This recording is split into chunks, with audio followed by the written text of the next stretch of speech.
pas uniquement l'apanage du sportif de haut niveau, du sportif, je dirais, régulier, fréquent, mais également le sportif plus de masse, de loisirs.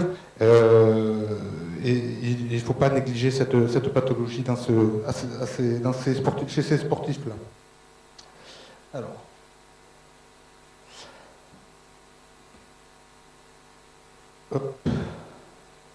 Alors,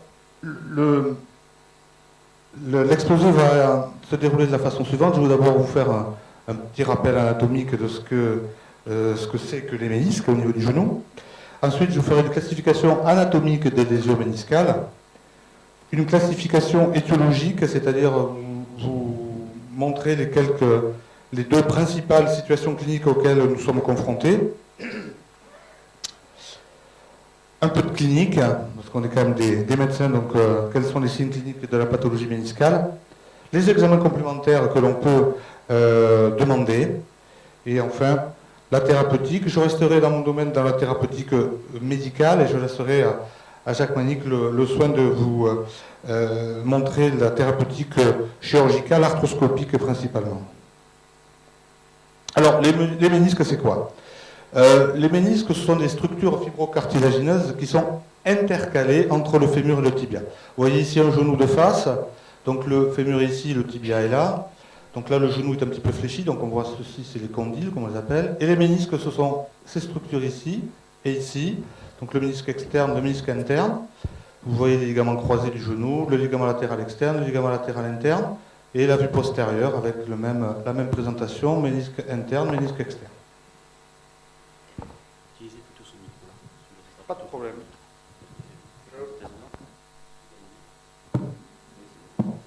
Vous m'entendez? Oui, c'est bon? Donc, voilà ce que c'est que les ménisques.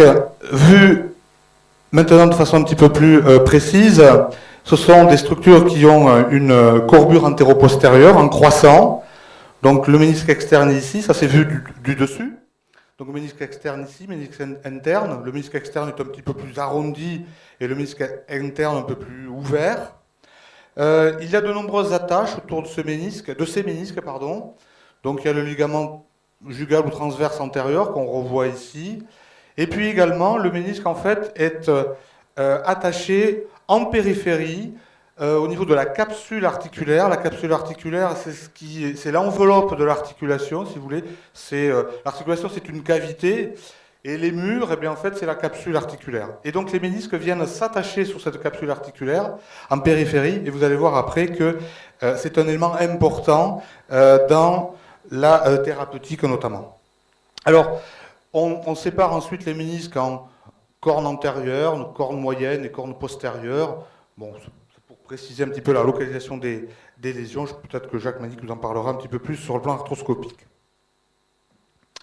Alors, ces ménisques, sur le plan macroscopique, en fait, quand on fait une coupe d'un ménisque, ça a une tranche triangulaire, un aspect triangulaire avec une face supérieure, une face inférieure, et en périphérie, donc, ici, cette partie qui est adhérente à la capsule articulaire, comme je venais de vous expliquer.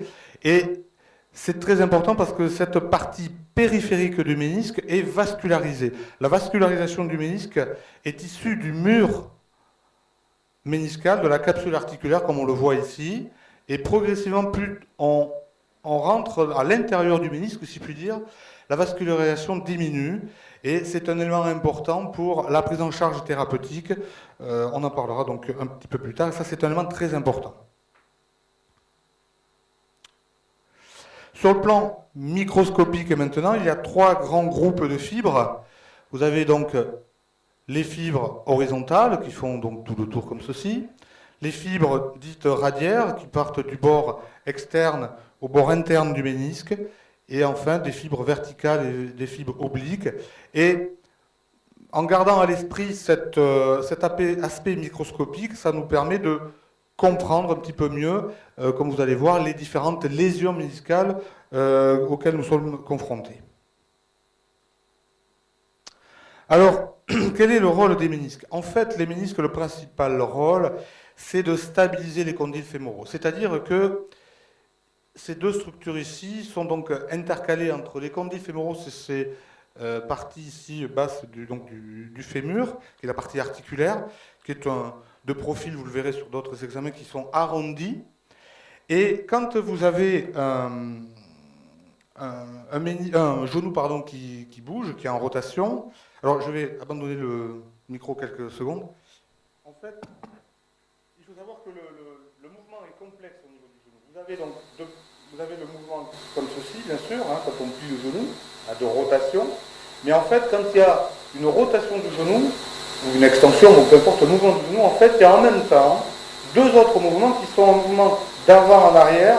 Ce n'est pas un grand mouvement, mais ce sont des petits déplacements d'avant en arrière, mais également en rotation comme ceci. Donc en fait, le mouvement, sur le plan biomécanique, le mouvement du genou est un petit peu complexe. Ce n'est pas uniquement une rotation simple, c'est un ensemble de mouvements.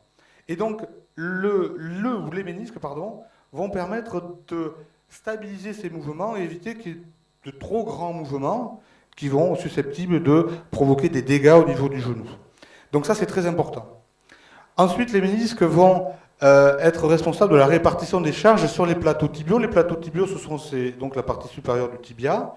Et donc, vous pouvez comprendre que à la marche, quand on court, quand on descend en montagne, il y a beaucoup de contraintes sur ces structures et le ménisque va permettre d'amortir, donc de répartir les charges et donc d'amortir les contraintes entre le fémur et le tibia. Alors, bon, j'ai juste mis que en fait, les ménisques externes et internes sont relativement différents de mobilité. L'externe est un petit peu plus mobile que l'interne, bon, ça c'est pas très important. L'important c'est de bien comprendre l'intérêt, donc, le rôle du ménisque de stabilisation du genou. Et donc évidemment, quand il y aura des lésions, on aura un genou qui sera un petit peu instable entre guillemets. Alors, la classification anatomique. La classification anatomique des lésions, c'est une classification descriptive. Il y a plusieurs types de lésions méniscales. Alors, vous avez des lésions verticales, comme ici, voilà, clac, qui peuvent être plus ou moins complètes, plus ou moins complètes ou orientées. Vous avez des fissures verticales et longitudinales, c'est comme ici, c'est-à-dire que cette lésion verticale se poursuit dans la longueur du ménisque, et donc elle va être tout le long, enfin une partie du ménisque. Vous avez des lésions horizontales, ici, donc avec un clivage, comme un feuillet de livre, ou des feuilles de livre, si vous voulez. Hein. Donc les lésions horizontales. Des lésions dites radiaires, ici, qui partent du bord axial du ménisque au bord périphérique. Hein, rappelez-vous les fibres, hein, les trois fibres, verticales, horizontales et radiaires. Voilà, on retrouve ces lésions. Et ensuite des lésions plus complexes, combinées, un peu de tout, plus ou moins complexes. Alors, la classification étiologique, c'est-à-dire l'origine de la lésion méniscale. Je crois qu'il est très important de différencier la lésion méniscale dite traumatique de la lésion méniscale non traumatique, c'est-à-dire de la lésion méniscale qui survient au décours d'un traumatisme du genou, de la lésion méniscale qui survient sans traumatisme particulier, je vais développer un petit peu plus loin. Et classiquement, je vous ai mis ces deux images, c'est le joueur de foot, le joueur de rugby, le skieur du dimanche qui fait une torsion du genou, un mouvement forcé du genou, et que vous voyez arriver le lundi ou le mardi à votre cabinet, et qui a une douleur du genou, et on va voir sur la clinique un petit peu plus tard.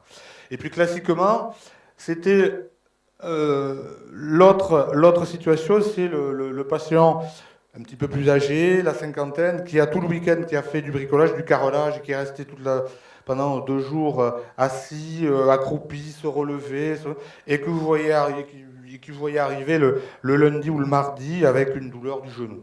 Voilà. Ça, c'était classiquement un petit peu les deux situations cliniques, deux situations étiologiques de ces lésions méniscales. Alors, la lésion méniscale traumatique, je vais passer relativement vite, parce que je pense que là, sur le plan prise en charge, je pense que c'est relativement simple finalement, par rapport à la lésion méniscale non traumatique. Alors, les lésions muscales traumatiques, je vais passer vite, donc c'est la description qui a été faite, vous voyez, ça fait quelques années, par Tria, qui était un chirurgien, et donc il a bien décrit les différents stades de lésions méniscales traumatiques. Bon, je passe parce que je vous expliquerai après que finalement la situation est relativement simple finalement à gérer. Par contre, la deuxième donc, situation, ce sont les lésions méniscales non traumatiques, ou qu'on appelle également les lésions méniscales dégénératives. C'est-à-dire, c'est le ménisque qui s'use, c'est le ménisque qui vieillit. Et jusqu'à ces dernières années, jusqu'au développement de l'arthroscopie, ces lésions méniscales n'étaient pas très bien, comment dirais-je, décrites. Tout le monde y mettait un peu de tout et de rien finalement. Et donc ce sont des Français arthroscopistes qui ont, dans les années, début des années 80, je crois, qui ont fait un travail de classification des lésions méniscales dégénératives. Et c'est une classification arthroscopique. Et donc, ils ont essayé de les classer pour que tout le monde parle de la même chose, finalement. Voilà. Alors, il y a différents stades. Alors, la classe 1, c'est ce qu'on appelle la méniscose, c'est-à-dire que donc c'est le ménisque en fait où il n'y a pas de lésion fissuraire comme je vous ai pu vous montrer sur les diapos précédentes, mais il y a en fait le ménisque qui vieillit, qui a perdu de sa qualité élastique, qui a perdu de sa structure. Il est un petit peu, pardonnez-moi l'expression, un petit peu rabougri si on peut dire, hein, mais il n'y a pas de lésion fissuraire. La deuxième, c'est ce qu'on appelle la méniscocalcinose. Ça, c'est un cas un petit peu à part. C'est la calcification du ménisque. On voit ça dans une pathologie rhumatologique bien connue qu'on appelle la chondrocalcinose. Donc ça, on le laisse un petit peu de côté. Et ensuite, on retrouve de toute façon toujours un peu les mêmes lésions. Vous avez donc la lésion de clivage horizontal, la lésion radiaire ici, qu'on peut décliner en deux stades. 4A ici avec juste la lésion radiaire, et puis la lésion radiaire qui ensuite se poursuit en longitudinal avec une ébauche d'une languette méniscale, comme on dit, donc une fissure radiaire. Et ensuite, donc la lésion, ici en dernier, complexe, comme je disais tout à l'heure, qui regroupe un peu des lésions fissuraires, horizontales, un peu de tout. Et dans ce domaine-là, on est dans un domaine dégénératif, donc d'usure, de vieillissement du ménisque. Et il y a un élément très important auquel il faut prêter attention, ce sont des lésions chondrales associées, les lésions cartilagineuses. Ah, ça sort pas. Et voilà. Et là, il faut toujours rechercher des lésions chondrales, donc des lésions du cartilage associées. Et c'est ça qui va être la difficulté un petit peu de la prise en charge de ce type de pathologie. Alors sur le plan clinique, donc nous sommes des médecins, donc on va faire un petit peu de clinique. Donc, tout d'abord, l'interrogatoire. Quand le patient vient se présenter à vous, on l'interroge. Et des premières questions, c'est y a-t-il eu un traumatisme ou pas? Si le patient vous dit j'étais faire du ski ce week-end, je me suis tordu le genou, j'avais un match de foot et je me suis tordu le genou, ou alors non, le patient vous dit non, moi j'ai pas eu d'événement particulier, la douleur est venue après telle ou telle situation, mais en général situation donc d'accumulation un petit peu d'activité physique, mais pas un traumatisme bien précis. Quel est le mécanisme lésionnel lors du traumatisme? C'est essayer de savoir comment le traumatisme s'est passé, le genou s'est tordu dans quel sens, à l'intérieur, à l'extérieur. Ça permet peut-être de nous orienter sur déjà un bilan lésionnel, que ce soit méniscal ou d'autres structures ligamentaires, notamment du genou. Et c'est un élément important. Bon, le sportif ne s'en souvient pas forcément parce qu'il a été pris dans l'action, mais bon, ça nous permet quand même de nous orienter sur la pathologie précise lésionnelle. Quel est le sport pratiqué? Le niveau. S'agit-il d'un joueur de haut niveau, d'un niveau plus modeste? Est-ce que c'est quelqu'un qui fait un jogging une fois par semaine, 2 fois par semaine, 3 fois par semaine, 10 km, 20 km? Bon, est-ce qu'il joue au tennis, pas de tennis? Enfin, bon, voilà. C'est pas mal d'éléments qui nous permettent aussi de nous orienter vers la pathologie et la fréquence aussi également. Le patient il va vous décrire s'il a une sensation de blocage du genou. Je vais vous décrire après un petit peu ce que c'est. Y a-t-il une sensation de blocage? Quelle est la localisation douloureuse? C'est-à-dire, je vous dis, j'ai mal à l'intérieur du genou, j'ai mal plutôt à l'extérieur, j'ai mal un petit peu partout. Bon, ça aussi, ce sont des éléments d'orientation. Y a-t-il une sensation d'instabilité? Alors ça, c'est pas toujours évident à faire décrire par le sportif. C'est-à-dire que en fait, c'est le patient qui sent plus son genou, quoi. Il sent que le genou qui lâche, qui le tient pas, qui pour des mouvements de la vie de tous les jours, hop, il y a le genou qui lâche, hop, qui se remet en place. Donc ça, c'est très important aussi à rechercher. Y a-t-il eu un gonflement articulaire, c'est-à-dire y a-t-il eu un épanchement de l'articulation? Sur le plan clinique objectif physique, on va s'attacher donc à rechercher un blocage. En fait, le blocage du genou, c'est une difficulté à l'extension complète du genou. Alors, il peut être plus ou moins incomplet. On a des sportifs qui arrivent avec vraiment un blocage, ils n'arrivent plus à l'étendre à fond leur genou. Des fois, ils arrivent par des manœuvres, hop, clac, clac, ils sentent que il y a quelque chose qui a lâché dans le genou et ils reviennent en position d'extension complète. Par contre, la flexion en général est conservée, ils arrivent à fléchir complètement leur genou. Mais c'est surtout l'extension du genou qui est difficile, voire impossible. Y a-t-il un épanchement? Alors, vous allez rechercher donc, par des techniques cliniques d'épanchement, s'il y a un épanchement.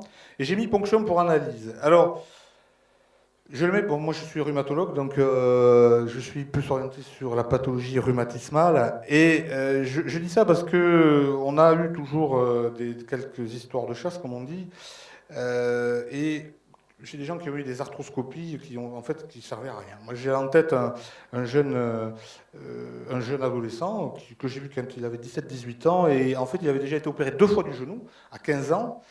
Et quand on l'interroge, il n'avait pas eu de traumatisme du genou, ce qui est déjà un petit peu surprenant quand on fait un épanchement du genou à 15 ans sans traumatisme, avec un genou énorme. On lui avait dit c'est un ménisque, il a été opéré 2 fois du ménisque, soi-disant qu'il avait une lésion méniscale. Et en fait, ce jeune homme, moi, quand je l'ai vu 2 ans plus tard, en reprenant l'interrogatoire, les arthroscopies n'ont rien fait, il avait toujours un genou énorme.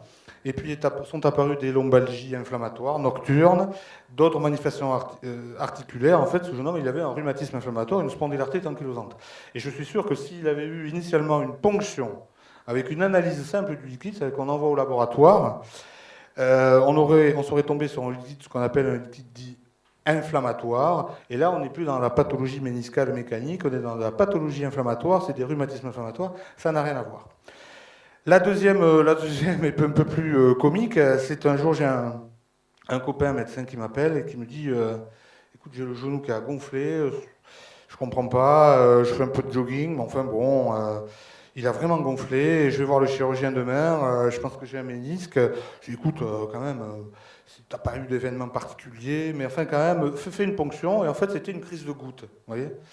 Donc, il a été traité pour une crise de goutte, il n'a pas été opéré, et c'est rentré dans l'ordre. Bon, ça, ce sont un petit peu des histoires, mais je crois qu'il faut de temps en temps ne pas négliger quand même certains aspects, et ça vaut que de ponctionner un genou et de l'envoyer au laboratoire pour le faire analyser, pour savoir s'il n'y a pas autre chose qu'une pathologie mécanique banale.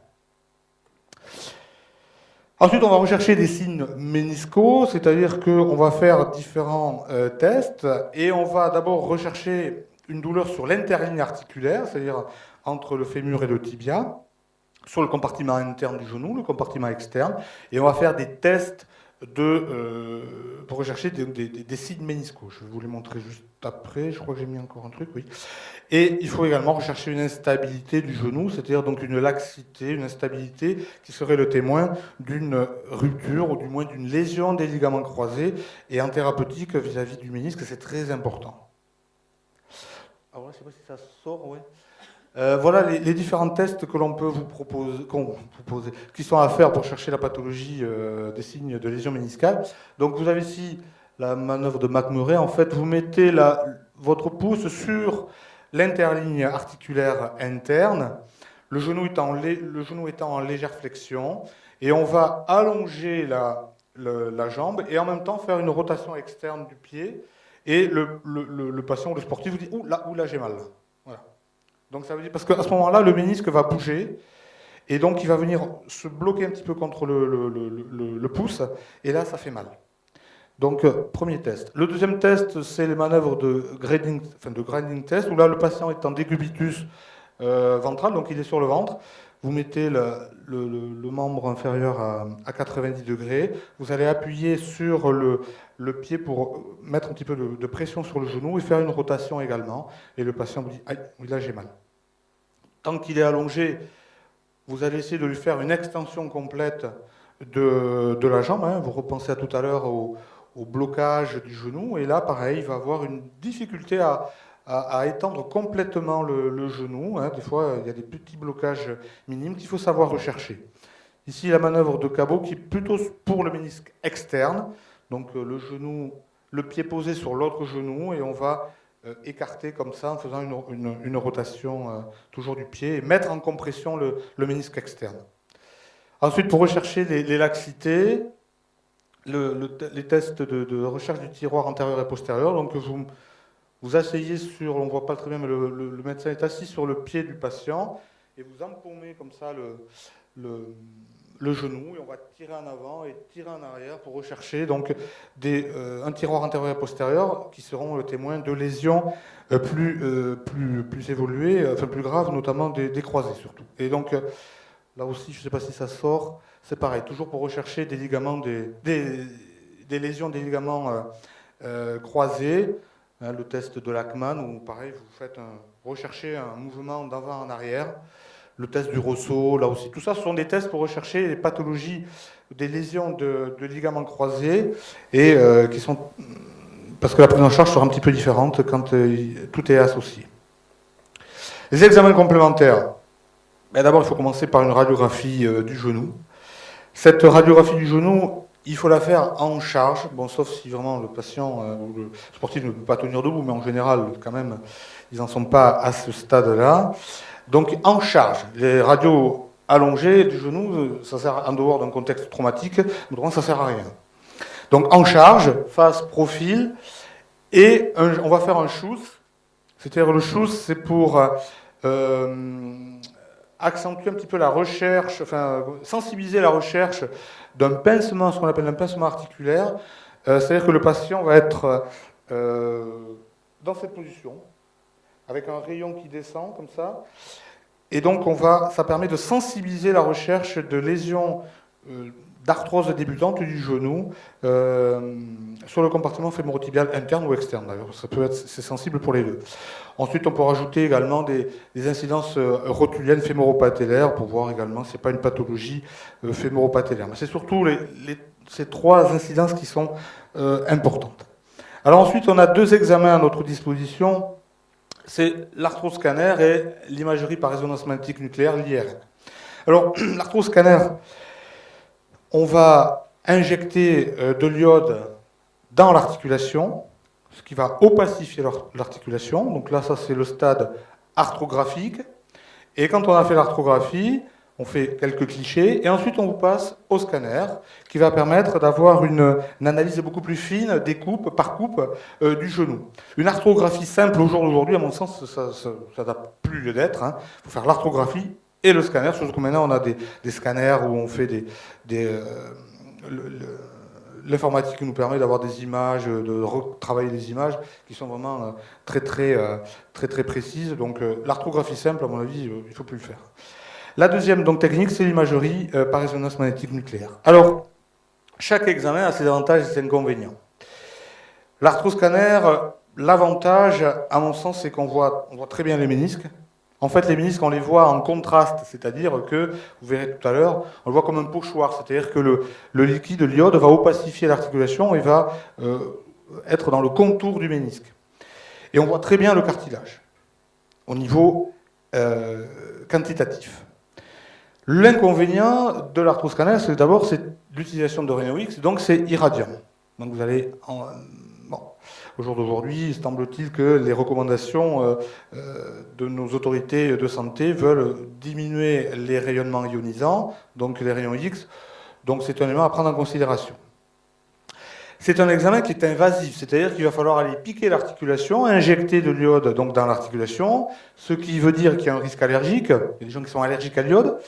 Il y a un risque septique, c'est-à-dire que dès qu'on pique une articulation, vous avez un risque de mettre un microbe dans l'articulation. Bien sûr, on prend toutes les précautions pour éviter ce genre de complications, mais le risque zéro n'existe pas, ça peut arriver. C'est très rare, mais ça peut arriver. C'est comme les risques allergiques d'ailleurs, c'est assez rare. Et puis par contre, là, ce qu'on ne voit pas très bien, voire même pas du tout, au niveau de l'arthroscanner, c'est les ligaments latéraux internes ou externes, et les ligaments croisés, qu'on voit aussi en contraste, mais la qualité n'est pas bonne, et on ne voit pas non plus l'os sous-chondral, c'est-à-dire l'os qui est situé juste sous le cartilage. Voilà des images d'arthroscanner, donc c'est des coupes. Vous voyez ici, là, je reprends la chronologie anatomique, c'est-à-dire là, ça c'est de l'os, c'est le fémur. Cette bande noire ici, c'est le cartilage. Le blanc, ça c'est le produit de contraste qui a été injecté, donc il s'insinue dans l'espace articulaire. Et en face, c'est la même chose, vous avez le cartilage ici et l'os. Voilà donc séquence, os, cartilage, l'espace articulaire, cartilage, os. Et vous voyez que ici, ce monsieur ici, là vous voyez ça c'est normal, c'est très homogène. Par contre ici, vous voyez qu'il a une encoche sur son cartilage, c'est-à-dire que le liquide articulaire, l'iode, le produit de contraste, c'est immiscé dans la fissure du cartilage. On le voit là même ici, et il a aussi une lésion méniscale ici, puisque vous voyez, le triangle méniscal est là, et là il est moussé, et il y a une fissure ici sur le ménisque interne.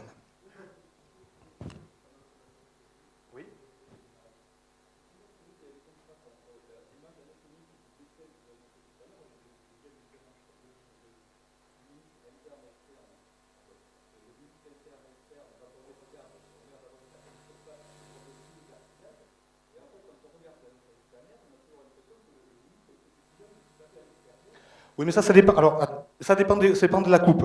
Ça dépend de la coupe. Par exemple, je change, ou j'en ai peut-être un autre. Attendez, je regarde. Voilà, regardez. Là, sur celle-là, regardez, le ménisque, il est dans la... Voilà. Ça dépend ça dépend de la coupe. Hein. Alors, je continue. Donc, ça, c'était... Voilà une autre image arthroscanner. Donc, ça, c'est un jeune homme qui a, vous voyez ici, qui a été opéré du genou, déjà, qui a une ligamentoplastie du genou. Hein, il a un implant. Et vous voyez, vous retrouvez des lésions méniscales ici, un peu complexes. Ici, vous voyez, une petite lésion, comme vous voyez tout à l'heure, ou ici, la verticale, hein, incomplète, mais ici, une lésion plus complète du ménisque. Voilà, la dernière arthroscanner. Et une autre image, alors ça, c'est un jeune homme aussi. Voilà, donc le ménisque, on le voit dans sa totalité, pratiquement. Et par contre, on voit cette fissure ici du cartilage. Alors ça, c'est, à mon sens, c'est le gros avantage de l'arthroscanner. Parce que ça, en IRM, je ne suis pas persuadé qu'on le voit. Avec les IRM actuels, on va y venir. Ça, c'est le gros avantage de l'arthroscanner. C'est qu'on voit ces petites lésions cartilagineuses. Là, il n'y a pas de lésion méniscale, vous voyez. Alors l'IRM, l'avantage, c'est que c'est non invasif, hein, c'est-à-dire que le sportif, le patient est dans le tube et il attend que ça se passe. Hein, ça fait du bruit, mais il attend que ça se passe. On ne le touche pas. C'est non irradiant. Hein, c'est un champ magnétique. C'est pas des rayons X. Alors, bien sûr, il y a des contre-indications hein, de l'IRM. C'est les pacemakers, c'est les patients un petit peu anxieux parce qu'on est dans un tube. Bon, bref. Enfin, c'est rare quand même. On voit très bien les ménisques. Vous allez le voir après. On voit très bien les ligaments croisés, ligaments latéraux. Et on voit très bien la qualité de l'os. Ça, c'est vraiment le gros avantage. L'inconvénient, c'est l'accessibilité. Vous savez que les IRM, bon, les délais pour obtenir une IRM étaient un petit... Je dis étaient parce que je pense que maintenant, quand même, les délais se sont raccourcis. Donc, c'est plus un gros problème. Par contre, pour moi, le rhumatologue, c'est le gros inconvénient au jour d'aujourd'hui, je précise bien, l'IRM, c'est qu'on a une analyse imparfaite du cartilage. Quand vous avez des lésions évoluées, il n'y a pas de souci, ça se voit très bien.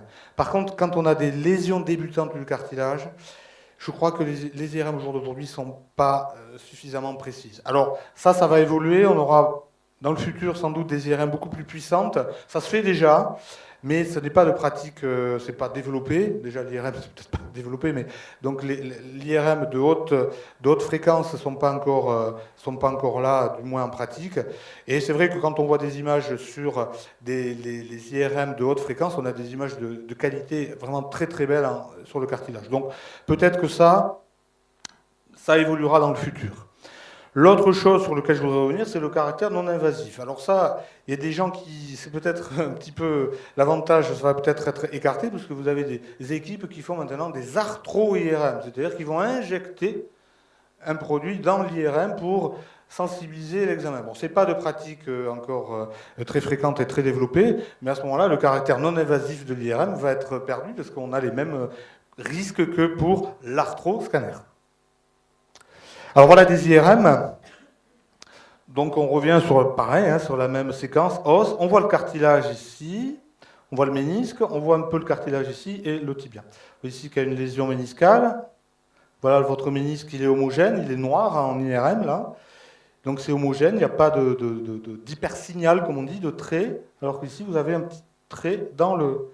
Il commence à fatiguer mon truc. Dans le ménisque, avec même un petit kyste méniscal. Bon voilà. Ça, c'est un monsieur qui fait beaucoup de montagnes, ski de randonnée. Je pense qu'on ne doit pas rigoler avec lui en ski de randonnée parce qu'il est comme ça, il a 60 ans et il est embêté parce qu'il commence à avoir un ménisque qui est un petit peu fissuré.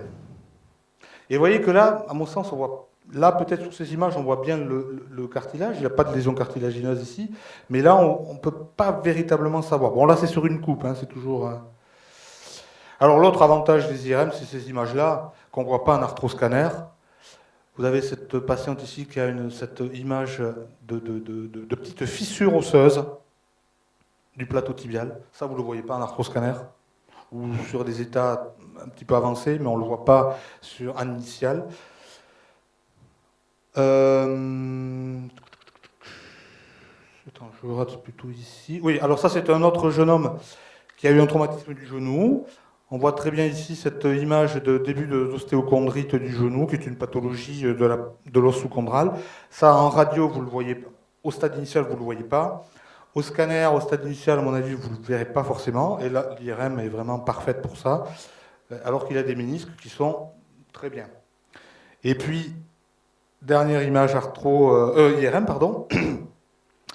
Donc ça, c'est des séquences en saturation de graisse, comme on dit, c'est-à-dire qu'on va ressortir toutes les lésions dites inflammatoires. Donc l'os est très noir ici, le ménisque ici. C'est une dame qui avait une méniscectomie. Et on voit ce caractère très blanc, un hypersignal en termes radiographiques. Et ça veut dire qu'il y a un œdème au niveau de l'os, il y a une inflammation au niveau de l'os, et ça fait très mal. Finalement, c'est peut-être pas le cartilage qui fait mal, parce que là, il n'y en a plus beaucoup de cartilage, mais c'est ça qui fait mal. L'os, ça fait mal.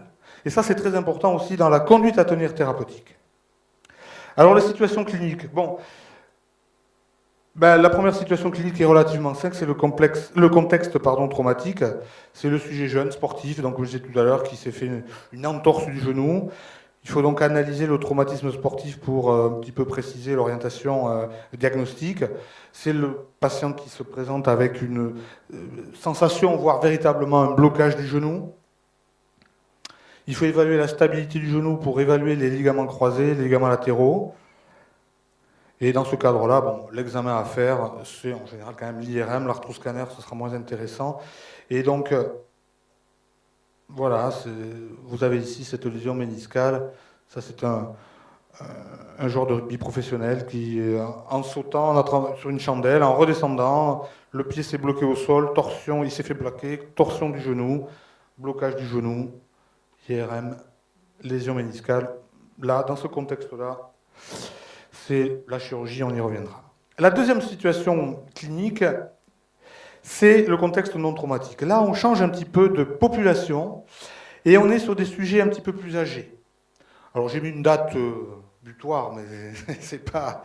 c'est à partir de 35-40 ans. C'est le patient qui fait son jogging 1 à 2 fois par semaine, régulièrement. C'est le patient qui joue au tennis 1 à 2 fois par semaine. Moi, j'ai pas mal de gens qui font de la montagne, peut-être vous sûrement aussi, et c'est le patient qui va 2 fois par semaine en montagne et qui fait pas 200 mètres de dénivelé, qui fait 1000-1500 mètres de dénivelé. C'est des skieurs de randonnée. Donc, ce sont des gens qui ont un certain âge, mais qui sont quand même donc très sportifs, très actifs. Donc, il n'y a pas de contexte traumatique. Il n'y a pas eu d'événement traumatique. Ça peut arriver, bien sûr, mais je reste dans le contexte non traumatique. Ben, c'est un jour, il s'est levé, la veille, il avait été faire son jogging, il avait été faire sa partie de tennis qui a duré un peu plus longtemps peut-être. Il y a eu un match un petit peu plus serré, la sortie en montagne a été un petit peu plus difficile et qui se pointe avec une douleur du genou. Donc là, il faut savoir rechercher les antécédents du patient, c'est-à-dire que y a-t-il déjà eu une douleur du genou? Y a-t-il eu déjà un traumatisme lointain, antérieur du genou? Y a-t-il eu une intervention chirurgicale? On a vu tout à l'heure un patient qui avait déjà eu une ligamentoplastie du genou, donc une opération sur le ligament croisé. Y a-t-il déjà eu une ménisectomie quand il était plus jeune? Donc les antécédents du patient, c'est très important. Là, pareil, quel est le type de sport, la fréquence sportive. Dans ces cadres-là, le diagnostic clinique n'est pas toujours évident. Hein, c'est des douleurs du compartiment interne du genou. Les signes tels que je vous les ai montrés tout à l'heure ne sont pas toujours évidents. Des fois, on se dit, oui, il y a un ménisque, il y a peut-être pas. Et puis finalement, il n'y a pas de ménisque. Ou c'est l'inverse, on se dit, bon, il n'y a pas de ménisque, et puis on tombe sur un ménisque. Bon, j'exagère un petit peu, mais ce n'est pas toujours évident. Et donc, à ce moment-là, ben, on fait appel aux examens complémentaires. Alors, arthroscanner, IRM, ça c'est la discussion, toujours. Moi, j'avoue que j'étais assez arthroscanner jusqu'à ces dernières années, parce que je recherchais toujours quand même la lésion du cartilage associé. Maintenant, j'ai tendance peut-être à demander un peu plus d'IRM. Je crois que c'est au cas par cas. Peut-être qu'on pourra en discuter tout à l'heure avec vos expériences les uns et les autres. Et toujours, bien sûr, la question dans ce cadre-là, importante, c'est d'apprécier l'état du cartilage. Je vous en ai parlé et reparlé, et de voir quelles sont les lésions, quel est l'état des lésions chondrales, si c'est des petites lésions, comme on a vu tout à l'heure, une petite fissure, ou ce sont des lésions plus évoluées. Et ça, dans la prise en charge, ça va être important. Alors, je vais essayer de développer rapidement le lien qu'il peut y avoir entre les lésions méniscales dégénératives et, on va dire, l'arthrose du genou, hein, c'est-à-dire donc la pathologie du cartilage proprement dit. On sait que la dégradation méniscale et cartilagineuse augmente avec l'âge. Hein. C'est le vieillissement de l'articulation, c'est le vieillissement de l'organisme. Hein. Vous avez vu tout à l'heure la méniscose, hein, c'est le ménisque qui évolue, qui s'abîme, qui vieillit. Hein, donc ça, on sait que ça évolue dans ce sens-là. Alors, je rappelle juste une petite étude qui a été faite, une bonne étude qui a été faite, qui est sortie en 2007, sur 294 sujets, 47 ans d'âge en moyenne, qui n'avaient pas de gonarthrose radiologique, hein, parce qu'il faut savoir qu'aujourd'hui, quand même, la radiologie est l'examen qui reste standard dans le diagnostic radiologique, c'est pas le diagnostic radiologique, mais dans le stade radiologique de la gonarthrose. Et chez qui ils ont fait une étude IRM. Et ils ont bien, je ne vais pas rentrer dans le détail, mais ils ont bien démontré que il y avait une relation directe entre la lésion méniscale et la modification du cartilage en regard. C'est-à-dire que si vous avez une lésion méniscale, en regard, il y a une lésion du cartilage. Donc là, ils ont fait une étude volumétrique, c'est-à-dire du volume du cartilage, mais aussi de la qualité. Là, c'était des IRM de très haute fréquence. Et donc, on voit que la qualité du cartilage en regard est déjà altérée. Après, on connaît le caractère arthrogène des ménisectomies, c'est-à-dire que quand le patient, le sujet sportif a eu une ménisectomie, qu'elle soit traumatique ou non traumatique, on sait qu'ils vont développer de façon un peu plus précoce une arthrose du genou. Alors, il n'y a pas que ces paramètres-là, il y a d'autres facteurs de risque. Vous avez les troubles statiques de genoux, c'est-à-dire les gens qui ont des génus varom, comme on dit, c'est-à-dire les cow-boys comme ça, ou des génus valgum qui rentrent comme ça. On sait que ce sont des facteurs de risque qui vont aggraver un peu plus leur cartilage et leur ménisque. Vous avez le sexe. Les dames sont un petit peu plus fragiles que les hommes. La surcharge pondérale, hein, c'est un sujet, je crois, qui sera abordé tout à l'heure. Ben, les genoux, ça, ils n'aiment pas la surcharge pondérale. Ça a été bien démontré dans toutes les études. Et donc, c'est un élément important à prendre en considération. Et puis, il y a des facteurs génétiques, c'est-à-dire que il y a des gens qui vont faire une arthrose un peu plus précoce que d'autres. On retrouve à l'interrogatoire des antécédents familiaux. Ils nous disent oui, j'ai mon père, j'ai ma mère qui a déjà une prothèse de genou, une prothèse de hanche. Et puis il faut regarder d'autres localisations arthrosiques, regarder les mains, voir s'il n'y a pas d'arthrose digitale, s'il n'y a pas d'arthrose cervicale, qui peut être dans le contexte évocateur. Alors sur le plan thérapeutique, je finis. Le contexte traumatique, je crois que là, la chirurgie, Jacques va vous en parler. Je crois que là, dans ce domaine-là, il n'y a pas beaucoup de discussion. Je vous dis, c'est pour ça que je passe assez vite. Par contre, le contexte non traumatique. Alors là, je crois qu'il y a une règle d'or. Il ne faut pas se précipiter, l'envoyer chez le chirurgien tout de suite, sauf s'il y a un blocage. S'il y a un blocage, le patient, même si c'est non traumatique, mais que la lésion est très évoluée et qu'il y a un blocage, je crois que là, il faut l'envoyer au chirurgien. Mais s'il n'y a pas de blocage du genou, je crois qu'il ne faut pas se précipiter pour aller le faire opérer. On peut se donner un petit peu de temps de recul. D'abord, il faut mettre l'articulation au repos. Il faut éventuellement, alors c'est tout bête, mais lui faire prendre 2 cannes anglaises et le mettre en décharge. Notamment si vous avez un œdème, comme je vous ai montré tout à l'heure, un œdème sous-chondral, donc un œdème osseux, ça fait très très mal. Et je crois que le traitement, c'est de ne pas y appuyer dessus, tout simplement. Donc il faut le mettre en décharge, 2-3 semaines de mise en décharge avec des cannes anglaises. Le traitement anti-inflammatoire non stéroïdien. Et puis, il y a d'autres aspects de la thérapeutique. S'il y a un épanchement, on peut faire une infiltration de corticoïdes avec les recommandations habituelles de respect des règles d'asepsie. Le repos articulaire après l'infiltration, ça pour moi, ça c'est très important. Il ne faut pas que le patient retourne au travail ou retourne courir 2 jours après. Ça me paraît fondamental. Et puis limiter, bien sûr, ce type de gestes. Alors, il y a d'autres thérapeutiques, infiltratives. Ce sont ce qu'on appelle la viscosupplémentation. Si le patient a des lésions du cartilage, on peut injecter, ça se fait maintenant depuis plus de 10 ans, ce qu'on appelle de l'acide hyaluronique, qui est un composant du cartilage. Ce n'est pas du cartilage proprement dit, bien sûr, mais c'est un composant du cartilage. C'est ce qui donne l'élasticité et la souplesse du cartilage. Donc ça se fait maintenant en pratique quotidienne. Il faut que le genou soit sec. Ça, c'est important, parce que s'il y a un épanchement, le résultat sera moins bon. Selon les produits, on fait 1 à 3 injections hebdomadaires. 1 injection ou 3 injections, pardon. Bon, ensuite, il y a des concentrations différentes et des poids moléculaires différents. Bon, ça, c'est de la petite sauce pour nous. Et ensuite, il y a un effet retardé. L'effet n'est pas immédiat. Il faut se donner un bon mois et demi, 2 mois pour ressentir les effets du traitement. Et le traitement peut être annuel, c'est-à-dire qu'il peut être refait tous les ans. Ce n'est pas obligé, mais il peut être refait tous les ans. Et la chirurgie ne sera faite que après avoir épuisé un peu tous ces différents traitements. Et en cas aussi il faut que le patient soit quand même motivé, c'est-à-dire qu'il va retrouver son niveau sportif. Autrement, il y a une autre solution, c'est de modifier son activité sportive. Le patient qui faisait 2 fois 2 heures de tennis par semaine, peut-être qu'il n'en fera plus que 2 heures. Ou au lieu d'aller courir 2 fois dans la semaine, il n'ira plus qu'une fois. Ou alors, il fera du vélo en privilégiant donc les sports en décharge, comme on dit, c'est-à-dire sans contrainte sur le genou. Et moi, j'ai des patients qui me disent bon, mais moi, je ne vais plus courir, je me mets au vélo. Et ils n'ont pas été opérés, ils vont très bien. Je crois que j'ai fini. Donc, en conclusion, c'est une pathologie qui est relativement fréquente. La difficulté, donc, c'est la lésion surtout méniscale non traumatique ou dégénérative. C'est ça qui va être dans la réflexion plus que la chirurgie donc fréquente dans le ménisque traumatique.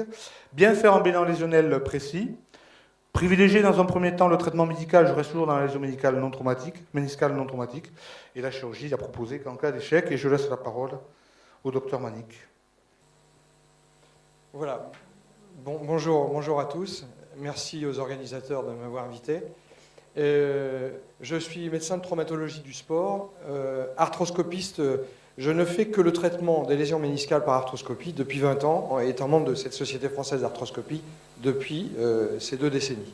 Voilà, donc c'est une particularité de mon activité.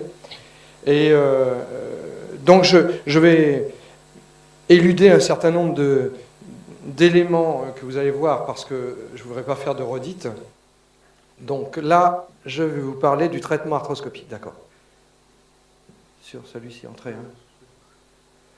Alors, diagnostic des lésions méniscales. Alors, ça vous a été dit. Je passerai très rapidement. Donc, on va arriver donc, à la notion de traitement arthroscopique des lésions méniscales après avoir interrogé le patient, examiné et vu les examens complémentaires. Donc, je passerai très rapidement sur l'histoire de la maladie, les signes fonctionnels. Donc, l'histoire de la maladie, on vous en a parlé. Quand, comment, quels sont les troubles. Sachant qu'il existe quand même 4 maîtres symptômes au niveau du genou, la douleur, l'instabilité, le blocage et l'épanchement. Donc, cela vous a été signalé. La douleur, donc, faire signaler, préciser son mode d'apparition, son caractère, son intensité, son siège. Sachant que dans les méniscopathies, la caractéristique de la douleur, après surmenage articulaire, en hyperflexion, et c'est souvent une douleur localisée, ou sur le compartiment interne, ou sur le compartiment externe, ou sur les deux, car les lésions associées, méniscales internes et externes, ne sont pas rares. L'instabilité, il y a 2 possibilités d'instabilité dans les lésions méniscales. C'est l'impression de déboîtement, ce que vous précisez tout à l'heure, notre ami, à savoir l'anse de saut qui reprend sa place ou qui se déplace en intra-articulaire. Mais le plus souvent, c'est une impression de dérobement par interposition méniscale, voire par amyotrophie quadricipitale, qui est un des éléments cliniques relativement fréquents dans les pathologies méniscales qui traînent un peu, par compensation tout simplement. Le blocage, on vous en a parlé aussi, il faut opposer quand même deux types de blocage. Le vrai blocage méniscal, donc perte de l'extension et souvent limitation de la flexion, et cette perte d'extension est irréductible. Et le pseudo-blocage rotulien, c'est les gens vous décrivent un blocage mais qui n'en est pas un, c'est-à-dire c'est très fugace, très passager, donc c'est à l'inverse un petit peu de ce blocage méniscal qui perdure, notamment par anse de saut complète. L'épanchement, on vous en a parlé, c'est un signe intéressant à mettre en valeur. C'est pas toujours dans les lésions méniscales, on peut avoir des lésions méniscales sans épanchement intra-articulaire, mais en général, on va le retrouver au choc rotulien et on va avoir quelquefois des genoux relativement gros sur des lésions fraîches. Et là, l'importance de l'analyse du liquide, c'est fondamental pour faire la différence entre l'origine mécanique et l'origine inflammatoire, ce qu'on vous précisait tout à l'heure. Sachant que l'épanchement est plus fréquent dans les méniscopathies que dans la gonarthrose débutante, qui ne donne pas toujours des épanchements intra-articulaires. Les autres symptômes, l'impression de dérangement intra-articulaire qui ressemble un petit peu au blocage et cette sensation d'instabilité, mais elle est fréquente dans certaines lésions méniscales et en cas aussi de corps étranger intra-articulaire. Quant au bruit articulaire, ils peuvent exister dans ces lésions méniscales, des craquements à l'extension contre résistance ou des claquements dans les lésions méniscales. Le mode de niveau d'activité, il faudra faire préciser au patient quel était son mode d'activité, le rythme, sa situation actuelle avec ses douleurs, et puis quelles sont ses envies futures, pour pouvoir cerner.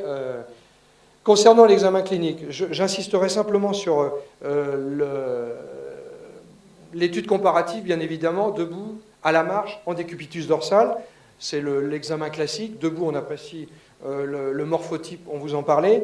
La notion d'amyotrophie quadricipitale, que l'on peut mesurer bien évidemment à 12 ou 15 cm au-dessus du bord supérieur de la rotule. À la marche, on va apprécier l'angle du pas et savoir s'il y a une petite bascule pour essayer d'apprécier s'il y a une gonarthrose associée ou pas, selon l'âge bien évidemment. L'examen en décubitus dorsal, l'aspect général, l'appareil extenseur, les ménisques et les tests de laxité, on vous en a parlé. Je voulais insister sur le problème du ménisque. L'aspect général, il y a 2 maîtres signes qui permettent d'affirmer une souffrance réelle et organique du genou. C'est la recherche d'un épanchement par étude du choc rotulien et l'étude des mobilités et la recherche du flessum qui pourrait orienter vers une anse de saut méniscale bloquée. L'appareil extenseur, j'en parle parce que c'est important. Vous avez très souvent, du fait de cette souffrance articulaire liée à la lésion méniscale et du fait souvent aussi de l'amyotrophie quadricipitale associée, vous avez souvent des syndromes rotuliens associés aux lésions méniscales. Donc, et tout ça se confond un petit peu. Les gens vous disent, tiens, j'ai mal à la rotule, mais j'ai un petit peu mal à l'intérieur aussi ou à l'extérieur, selon la localisation méniscale. Donc, bien faire l'étude quand même de l'appareil extenseur pour savoir si oui ou non vous êtes en présence d'un syndrome rotulien associé à la lésion méniscale ou d'un syndrome rotulien pur qui peut donner des extensions douloureuses fémorotibiales internes ou fémorotibiales externes. Les ménisques, alors je ne reviendrai pas, mais les ménisques, on les examine en flexion par la contrainte sur le ménisque lésé où on doit réveiller la douleur du patient. On vous a montré tout à l'heure les différentes lésions. Je dirais que c'est surtout, ce qui est surtout important, c'est la douleur palpatoire de l'interligne. Et cette douleur en flexion, rotation forcée, où là vraiment on ne peut pas aller très très loin parce que le patient vous dit c'est vraiment à cet endroit que j'ai mal, n'allez pas plus loin, ça me fait très mal. Donc ce sont des signes assez caractéristiques. Les autres, ce sont des signes que l'on recherche, mais la palpation de l'interligne, on essaie de mobiliser le genou dans toutes les positions et vraiment le patient ressent ce qu'il ressent dans la vie de tous les jours. Le tableau habituel, on vous a parlé du tableau du sportif, qui là, bon, la notion de traumatisme est évidente, mais souvent c'est le sujet de 45 ans, sportif, sans antécédent, traumatique majeur, ressentant depuis quelques semaines une gonalgie interne, avec limitation de la flexion et parfois impression de dérangement intra-articulaire. Le genou est stable, vous avez testé sa stabilité, et il présente un petit épanchement intra-articulaire. Les signes méniscaux sont positifs, la gêne fonctionne est en progression, il faut faire appel aux examens complémentaires pour envisager une démarche thérapeutique. On vous a précisé tout à l'heure, les tests de laxité sont très importants parce que comme il y a ces notions de dérangement intra-articulaire, cette notion d'instabilité liée à la lésion méniscale, il faut bien savoir si vous êtes en présence d'une lésion méniscale associée ou non à une rupture du pivot central, et notamment du ligament croisé antéro-externe. Donc là, la recherche d'une laxité, notamment rotatoire, est importante, latérale aussi, parce que là, on tombe sur des antécédents traumatiques, bon, pas toujours relatés par le patient à l'interrogatoire, même en insistant. Donc c'est très important de ce côté-là. Bon, les laxités, on vous en a parlé, je ne vous en... Donc, ne jamais oublier aussi, dans un examen de genou, l'étude des articulations sus et sous-jacentes. Vous avez des gonalgies de projection de douleur de hanche, de souffrance de hanche, pardon, donc bien faire attention. Et puis, toujours associé, un bilan musculo-tendineux, notamment des ischio-jambiers, du quadriceps, bien évidemment, et neurologique, bon, pour éliminer une lombalgie, bon, dans des cas un petit peu limites, bien évidemment, mais systématiquement, rapidement le faire. Le bilan complémentaire, je ne vous en parle pas trop, on vous en a parlé, IRM ou arthroscanner, j'ai une impression similaire. Si vous voulez bien voir le cartilage et que si vous avez un doute de lésion cartilagineuse associée fémorotibiale interne ou fémorotibiale externe, et surtout rotulienne, l'arthroscanner est intéressant. Si vous êtes en présence d'une pathologie méniscale pure du sujet jeune, l'IRM reste le meilleur examen. Mais attention, ce que tu disais fort justement tout à l'heure, aux lésions osseuses associées à un tableau à un syndrome méniscal interne. Donc ça veut dire que, notamment condylienne interne, ce patient peut développer sur une lésion méniscale ou en association avec une lésion méniscale une ostéochondrite condylienne interne. Donc là, qui va contre-indiquer bien sûr une arthroscopie et qui va nécessiter la mise en décharge prolongée. Alors, juste, bon, je vais continuer comme ça, parce que l'IRM, tu en as parlé. Bon, il y a une classification de l'IRM, c'est-à-dire il n'y a pas le triangle noir à respecter, vous avez des hypersignaux qui apparaissent, les hypersignaux sont partiels, donc on est sur des gradins, vous avez des hypersignaux qui vont communiquer avec la surface tibiale, où là, vous savez, on tombe sur des lésions transfixiantes, et puis vous avez les lésions complexes. Donc à l'IRM, on retrouve un petit peu ces classifications cliniques, donc je ne reviendrai pas sur ces images IRM, hein. Tu en as longuement parlé, c'est très bien. Alors l'arthroscopie thérapeutique. L'arthroscopie thérapeutique, c'est une finalité. C'est une finalité au travers des traitements médicaux qui peuvent être envisagés dans un premier temps, l'arthroscopie venant ensuite, ou l'arthroscopie s'envisage d'emblée. Alors l'arthroscopie, vous allez la décider dans votre bureau, après avoir revu le patient avec son IRM, vous connaissez les signes cliniques, l'interrogatoire, donc vous allez tomber sur une lésion méniscale caractéristique qui gêne le patient depuis plusieurs mois, qui l'empêche de faire son activité sportive, il ne peut plus bosser correctement, il ne peut plus se mettre accroupi. Il faut prendre une décision. Moi, je ne suis pas trop partisan de dire, bah, attendez, dans ces cas-là, je parle, hein, on va faire un traitement médical d'attente. Bon, si vous avez tous les signes en faveur, je pense que l'arthroscopie thérapeutique s'impose. Elle s'impose dans l'anse de saut méniscal sur genou bloqué. Vous êtes certain que c'est une anse de saut. Bon, attention au corps étranger intra-articulaire, mais de toute façon, il faudra faire une arthroscopie. Donc ça s'impose sur l'anse de saut méniscal interne ou externe, mais ça s'impose aussi sur des lésions grade 3 à l'IRM. Avec une symptomatologie clinique, ça ne sert à rien d'attendre. Et après, vous avez des symptomatologies un peu limites où le sujet n'a pas tout le temps mal, mais bon, vous avez des signes cliniques qui orientent vers une lésion méniscale, vous avez un grade 2 à l'IRM, là, on peut se permettre de ne pas précipiter, de faire appel au traitement médical, à la rééducation fonctionnelle pour renforcer un quadriceps, éventuellement, s'il y a quelques lésions cartilagineuses, de faire de la viscosupplémentation. On peut rester médical jusqu'au moment où vous allez épuiser votre traitement médical et les douleurs persistent, il faut faire une arthroscopie. Donc, je vais dire, les indications de l'arthroscopie. Alors, l'arthroscopie, il y a 2 avantages à l'arthroscopie. Bon, déjà, c'est un geste, on va le qualifier de simple. C'est lorsque vous avez fait, donc je me répète, le diagnostic au cabinet, vous mettez en place l'organisation de l'hospitalisation. Le patient voit l'anesthésiste, bien évidemment, préalablement pour éliminer éventuellement une contre-indication et donner son aval pour l'anesthésie, qui se fera ou en anesthésie générale ou en anesthésie loco-régionale. Le séjour hospitalier se fait en ambulatoire, sur quelques heures. Bon, si vous opérez à 7h30 le matin, le patient peut sortir avec l'autorisation de l'anesthésiste et du praticien quelques heures après, c'est-à-dire après avoir déjeuné. Donc je veux dire que c'est une démarche relativement simple. La personne, j'y reviendrai tout à l'heure, sort sans canne anglaise sur ses 2 jambes, avec des conseils de rééducation personnelle. Moi, personnellement, je mets les patients sous anticoagulants à titre préventif pendant 6 jours, avec un contrôle plaquettaire à 5. Donc les fils, comme je le mets, c'est fils résorbables sur 2 petits orifices d'entrée, sous contrôle vidéo, les photos à visée médico-légale qui sont données aux patients. Donc on arrive à un contexte simple qui va être aussi décrit au patient lors de la consultation et tout faire pour le rassurer et faire en sorte que cette arthroscopie se passe dans de bonnes conditions. L'arthroscopie a 2 avantages que je mets. C'est d'abord l'arthroscopie diagnostique, c'est-à-dire que lorsque vous êtes en intra-articulaire, sous contrôle vidéo, vous allez dans un premier temps faire le bilan intra-articulaire, bilan des cartilages, de la rotule, de la trochlée, du condyle interne, des rampes condyliennes des 2 côtés, du condyle interne, du condyle externe, du plateau tibial interne, du plateau tibial externe, des ligaments croisés, donc un contrôle visuel et un contrôle palpatoire. C'est un temps hyper important, aussi bien pour les ménisques, au-dessus, en dessous, derrière, au milieu, devant, parce que bon, devant, c'est souvent un petit peu difficile, mais la palpation, bon, il faut s'habituer bien sûr au geste, mais le bilan est très important pour ne pas oublier, par exemple, une lésion cartilagineuse majeure rotulienne associée à une lésion méniscale, non visible à l'IRM, chez un sujet jeune, par exemple. Donc, parce qu'il sera peut-être nécessaire à ce moment-là de faire un petit geste rotulien sur un petit clapet cartilagineux, sans érailler, bien sûr, le cartilage, mais faire une intervention ponctuelle.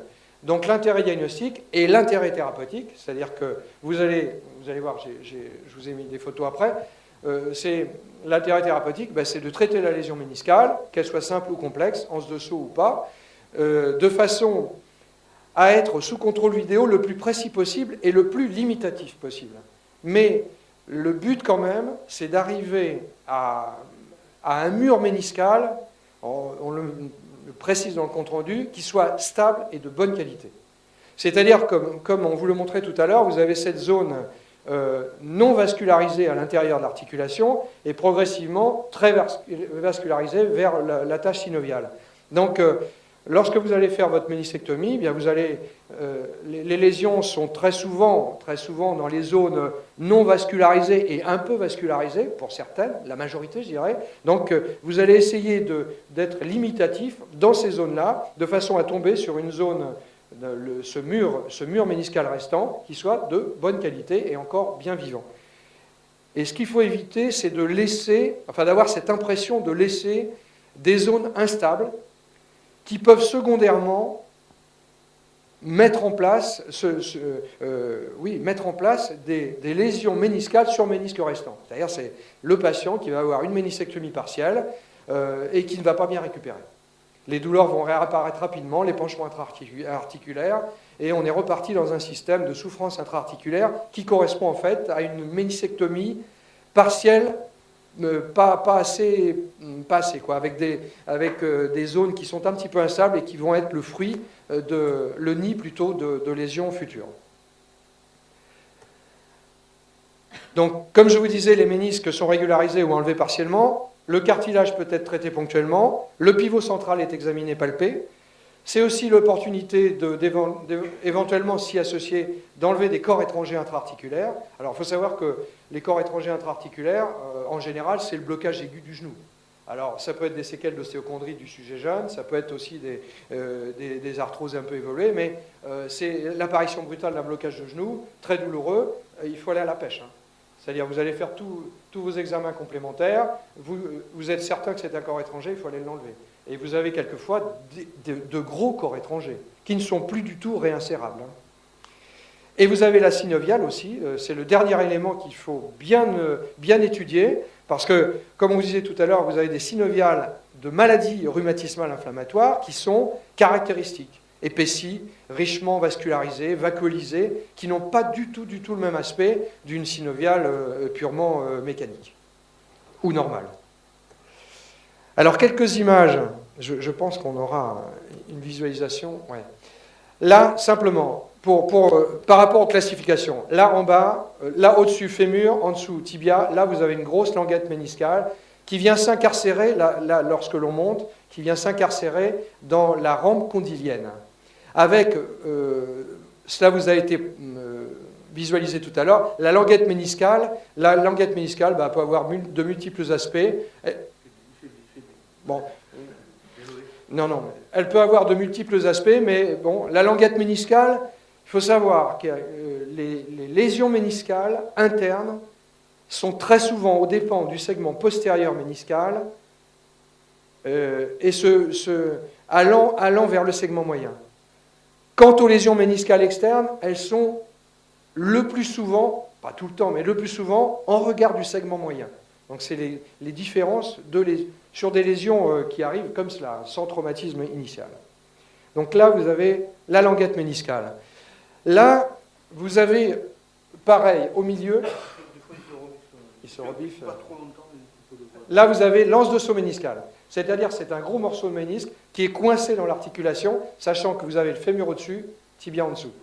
Donc, lorsque vous faites votre arthroscopie en urgence, parce qu'il faut libérer cette articulation, vous êtes obligé par des mouvements de valgus varus selon la localisation méniscale, de remettre en place l'anse de saut, c'est-à-dire ce que faisait avant le patient quand il bougeait un petit peu. Là, il ne peut plus parce que les manœuvres que vous faites ne sont pas possibles pour remettre le morceau en place, mais de toute façon, il faut l'enlever, ce qui vous permet après d'avoir la visualisation complète de votre anse de saut et de faire des résections partielles, là, ça sera total, comme je vous l'ai montré après. Alors, là, c'est pareil, ce sont des lésions méniscales, des languettes méniscales inférieures. Donc ça, ce sont des lésions instables qui font mal et qui sont à réparer. Donc ça, c'est la rupture longitudinale inférieure, c'est-à-dire que lorsque vous palpez le ménisque en dessous, non seulement il y a cette languette visible ici, mais en plus, vous sentez tout le long en dessous une déchirure longitudinale instable qu'il va falloir régulariser. Donc vous partez, quand vous faites la régularisation, vous verrez après, on part du ménisque sain, on passe en arrière de la lésion pour retourner vers du ménisque sain et dégager après un mur méniscal de qualité stable. Mais c'est souvent, alors on enlève les languettes à la pince, bien sûr à la pince à ménisque, mais après vous avez, on a des petits instruments qui font 3 à 4 mm de bout, des petits instruments qui vous permettent après de régulariser les zones qui vous apparaissent instables ou qui vous apparaissent irrégulières, de façon à finir sur un ménisque de bonne qualité. Là, pareil, vous avez une grosse languette. Alors là, cet exemple, vous voyez, là, vous avez une fissure horizontale. Ça, c'est une lésion méniscale interne sur ménisque restant. C'est-à-dire que la lésion a été insuffisamment traitée. Et vous vous retrouvez après avec des languettes qui n'existaient pas initialement, mais qui se sont développées au profit de cette fissure Et là, ça c'est un segment moyen. Et là, vous tombez sur la partie postérieure. Donc, il faut refaire tous les examens, je vous en ai parlé, refaire une arthroscopie pour régulariser la lésion. C'est traumatisant, certes, mais bon, comme on vous le disait tout à l'heure, il faut faire très attention au cartilage. Les instruments maintenant sont vraiment... ça a changé en 20 ans, donc on trouve des instruments très performants qui vous permettent quand même d'être non agressifs. Mais attention quand même.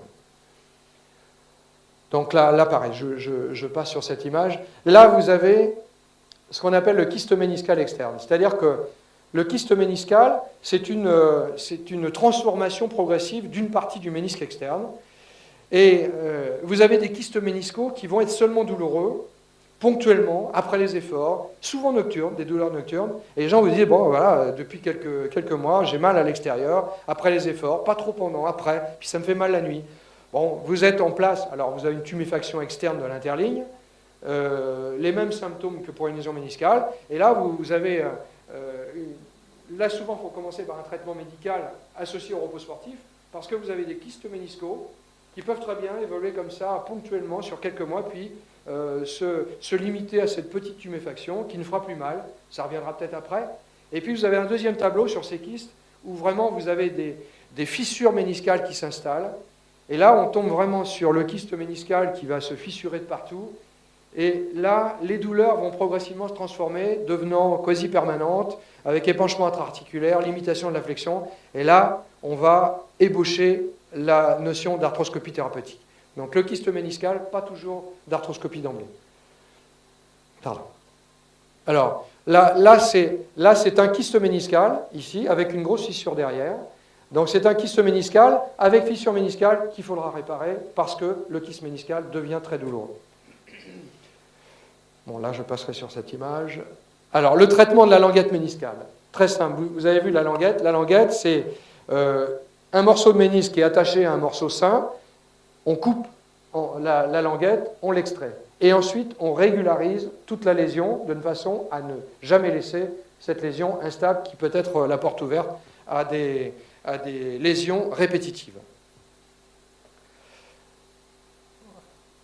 Le but est d'arriver à ce type de lésion, de régularisation, c'est-à-dire il faut retrouver dans le geste thérapeutique, il faut retrouver cet aspect arciforme du ménisque initial. Il va en manquer bien évidemment, mais essayez de faire en sorte que de retrouver une bonne congruence articulaire entre tous les éléments, le cartilage du fémur au-dessus, le cartilage du tibia en dessous et votre ménisque restant, de façon à éviter des agressions futures sur des ménisques qui vont rester un petit peu boursouflés, un petit peu épaissis.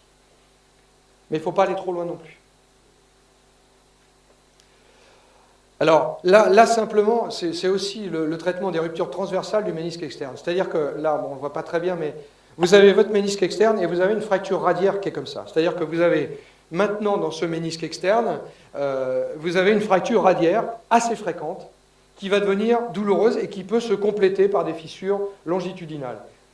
Ça fait mal. C'est pas toujours visible à l'IRM. C'est pas toujours visible à l'arthroscanner. Donc il faut faire très attention sur ces fractures radiaires. Souvent, c'est l'examen clinique et le temps qui passe qui va vous faire prendre la décision de l'arthroscopie. Et vous tombez sur des lésions en fracture radiaire qu'il va falloir régulariser en arciforme. De façon que ces fractures, le risque que vous avez sur des fractures qui vont évoluer comme cela, c'est que ces fractures vont se compléter et vont aller perforer l'en avant du hiatus. Parce qu'il faut savoir que derrière le ménisque externe, vous avez un tendon qui s'appelle le tendon poplité, qui est protégé par une zone de liberté, je dirais, du ménisque. Et il ne faut pas arriver à des extrêmes où vous allez voir, là vous le verrez à l'IRM, vous allez voir des fractures transversales qui vont se prolonger vers le hiatus et vous allez être obligé de libérer toute cette zone méniscale en avant du hiatus et qui ne protégera plus votre poplité. Et le but de l'arthroscopie, je dirais, pas la plus précoce possible, mais la plus utile possible pour ce genre de lésions, pardon, surtout des lésions, essentiellement des lésions du ménisque externe, c'est de conserver un mur méniscal de bonne qualité, mais sans mise à nu du poplité. Ça, c'est le plus important. Alors, le traitement du kyste méniscal, c'est le même principe. C'est Ce sont souvent des fractures radiaires, voire un petit peu plus compliquées, mais sur un ménisque très épaissi, grossi. Souvent, c'est pas on n'extrait pas une languette, pardon. On régularise à la pince, millimètre par millimètre, de façon à bien passer en arrière du kyste, enlever le kyste et retrouver, c'est pas toujours facile, un aspect arciforme du ménisque. Parce que là, on va jusqu'à la jonction ménisco-synoviale pour les kystes. Alors, juste un petit mot sur le ménisque externe discoïde. Le ménisque externe discoïde n'est pas rare. Surtout, il n'est pas rare, il est constitutionnel. C'est un ménisque qui n'est pas en forme de quartier d'orange, c'est un ménisque qui est rond, totalement rond. C'est-à-dire que quand vous allez dans l'articulation, vous tombez sur un espace articulaire où vous ne voyez plus la surface tibiale. Vous voyez le fémur, le ménisque au-dessus, et vous ne voyez plus le tibia. Ça, c'est un ménisque discoïde qui couvre toute la surface. Alors, vous avez des ménisques discoïdes qui ne s'abîmeront jamais, mais la particularité du ménisque discoïde, c'est qu'en zone notamment d'appui fémoro-tibial, ce sont des zones qui ne sont pas très très épaisses et qui sont fragiles. Donc, très souvent, sur ménisque discoïde, s'installent des fissures en pleine zone portante, multiples, qui vont devenir douloureuses et qui vont nécessiter la régularisation du ménisque externe discoïde. Et l'intérêt de la régularisation du ménisque externe discoïde, l'intérêt qu'il soit discoïde, c'est qu'il offre la possibilité, lorsque vous avez régularisé votre ménisque, de retrouver un ménisque quasi normal. Voilà, enfin, sauf si les fissures vont plus loin, mais en général, les fissures étant en zone portance principalement, on retrouve un ménisque qui a une taille habituellement normale, donc c'est quand même très satisfaisant de ce côté-là. Alors, les indications de l'arthroscopie. Vous avez l'anse de saut méniscal, vous avez les lésions méniscales grade 3 et plus avec signe fonctionnel, le kyste méniscal externe avec lésions méniscales externes caractéristiques, et les lésions du ménisque externe discoïde. Voilà les grandes indications. Alors après, vous avez, comme je vous disais tout à l'heure, les grades 2 à l'IRM qui sont... Bon, il y a une fissure méniscale, elle n'est pas transfixiante, elle ne va pas jusqu'au plateau tibial. Bon, elle n'est pas toujours douloureuse. Là, on peut débuter par un traitement médical, mais il est fort probable qu'à un moment donné de l'existence du patient, sportif ou non, on sera obligé de faire une arthroscopie diagnostique et thérapeutique. Sachant, et ça c'est important, lorsque vous faites une arthroscopie à visée thérapeutique, vous trouvez toujours des lésions plus importantes que celles que vous avez pu visualiser à l'IRM. Ce ne sont pas des examens similaires, bien évidemment, mais les lésions sont souvent très importantes. On va vous dire, à l'IRM, fissure grade 3, transficiente de la corne postérieure du ménisque externe. Mais vous allez dedans, vous voyez que non seulement il y a la corne, mais il y a le segment moyen postérieur, ça se dirige vers le segment postérieur, ça s'étend vers le segment moyen, donc on trouve souvent des lésions plus importantes que celles à laquelle on s'attend, au travers de la clinique et surtout de l'IRM ou de l'arthroscanner. Les sutures méniscales sont rares. Alors les sutures méniscales, enfin, ne faisant pas de ligamentoplastie sous arthroscopie, les sutures méniscales souvent sont d'origine traumatique, sont la conséquence d'une lésion traumatique du ménisque, par rupture du ligament croisé antéro-externe. Il n'est pas rare de voir dans des ruptures de ligament croisé antéro-externe fraîches des ébauches de désinsertion méniscale postérieure. Et là, on est vraiment dans la situation parfaite pour faire une suture méniscale. Donc le chirurgien qui pratique la ligamentoplastie pratique en même temps la suture méniscale. Très sincèrement, sur des anses de saut méniscales un peu vieillies, qui se luxent, la réinsertion méniscale, c'est horrible, quoi. Donc c'est pas la bonne indication, ça c'est fait. C'est pas la bonne indication. Les lésions souvent sont tellement complexes que, avec le recul, la suture méniscale restera.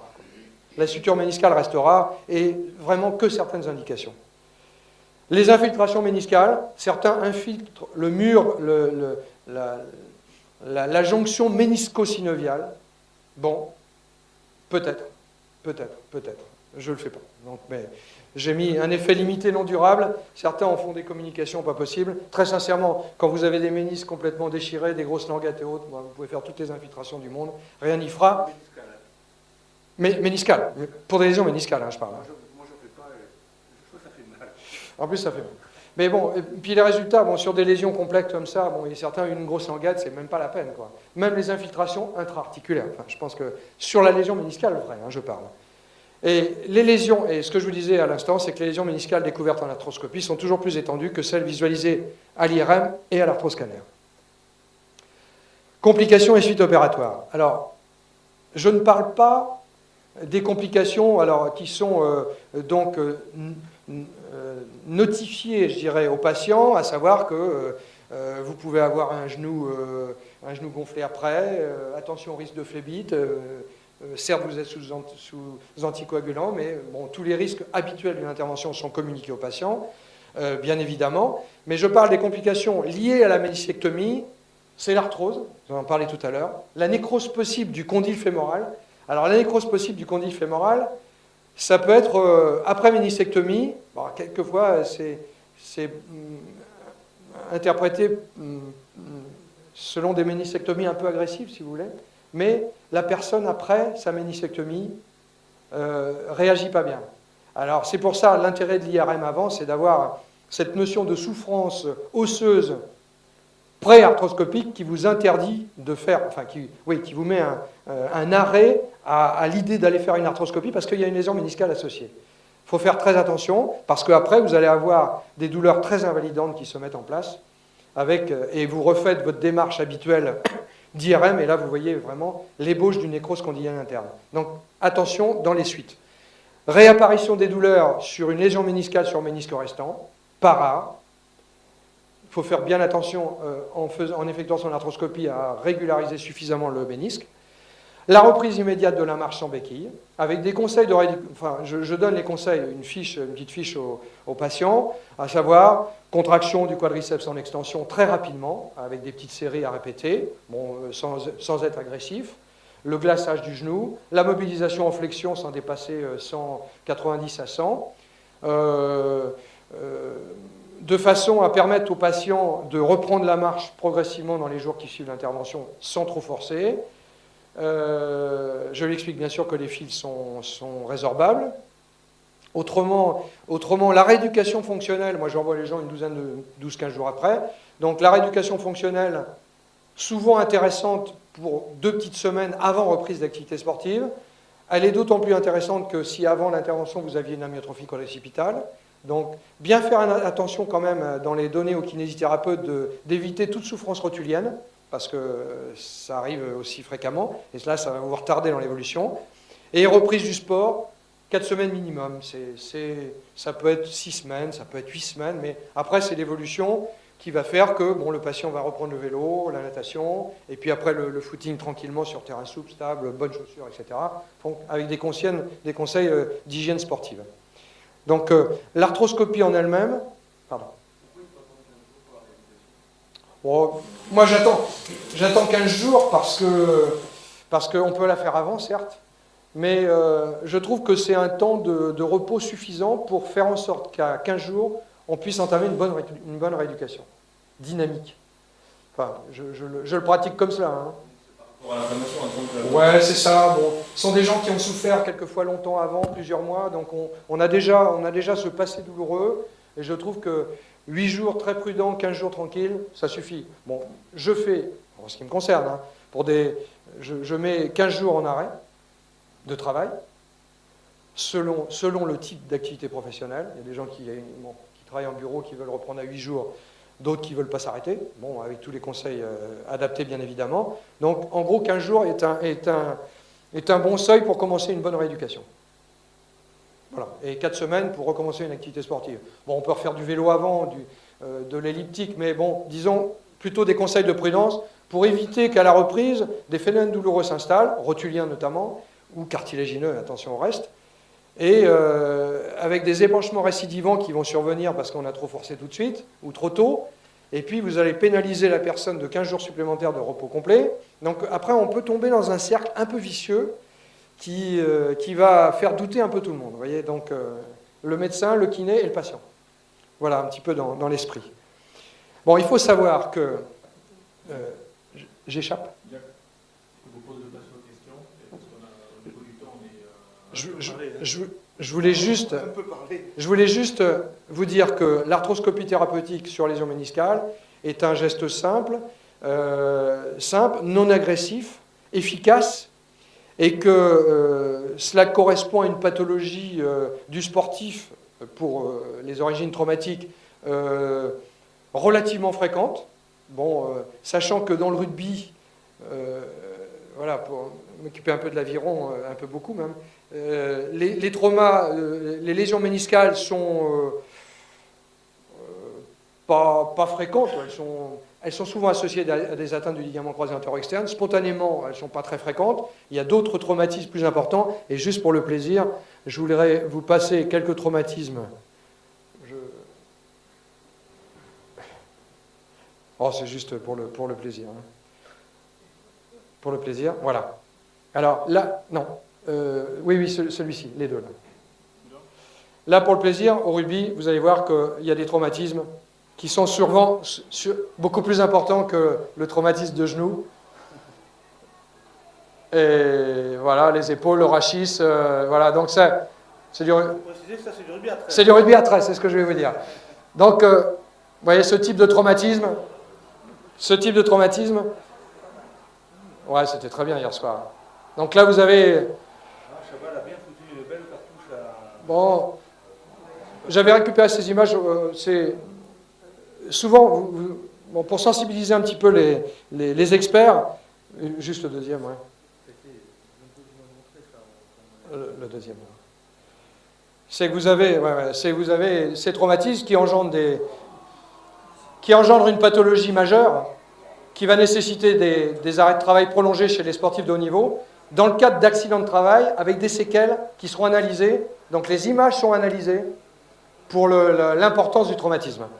Donc la pathologie méniscale, à côté de cela, ça reste modeste. Merci de m'avoir écouté. Merci à vous. Je réserve 10 minutes aux questions. Moi, j'ai 2 questions. Alors, j'ai 2 questions, un commentaire. Alors, je suis passé par le commentaire donc, par rapport aux infiltrations du mur méniscal. C'est vrai que nous, on en pratique, moi en tout cas, j'en pratique. Il y a une classification particulière des patients pour lesquels ça peut être bénéfique.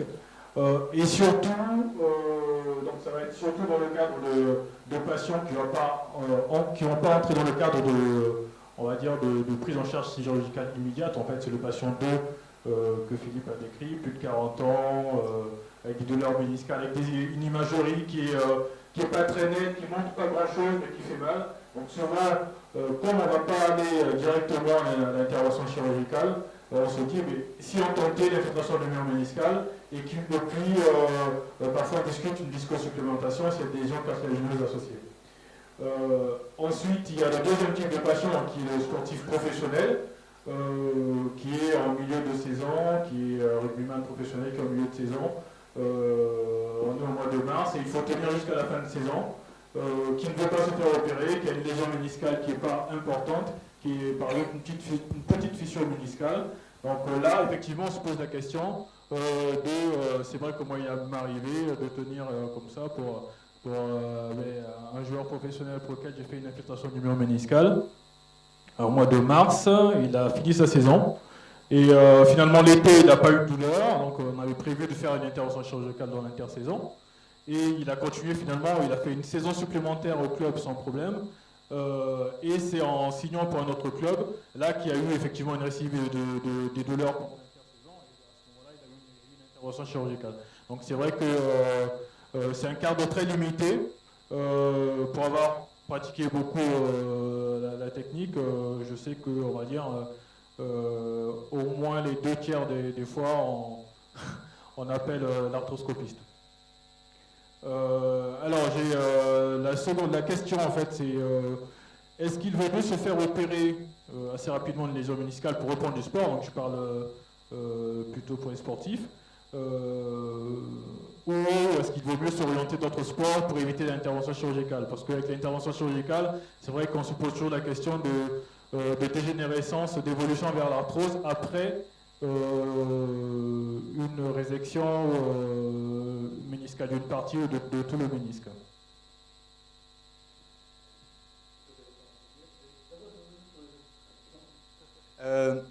Je crois qu'il y a, pour choisir l'infiltration, que ce soit une infiltration donc intra-articulaire ou méniscale.